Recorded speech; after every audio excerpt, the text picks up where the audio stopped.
જો અલગ રીતે રોટલો બનાવો છો જુઓ તમે લાલ ચટણી પેલા બટેકા બાફ્યા હે હા પહેલા બટેકા બાફ્યા આ લાલ ચટણી જો બધા મસાલા નાખી આ ગરમ મસાલો આ હળદર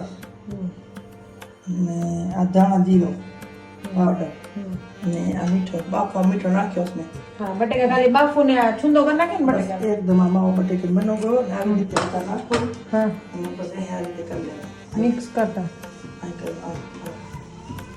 એ બાજરાનો રોટલો જે તું બનાવવાની એમાં મસાલો બધો ભરે બાજરો રોટલો બનાવે છે ને હા તો તમે જોઈ લો આ રીતે બને પેલા ખાલી આ મસાલો બતાવ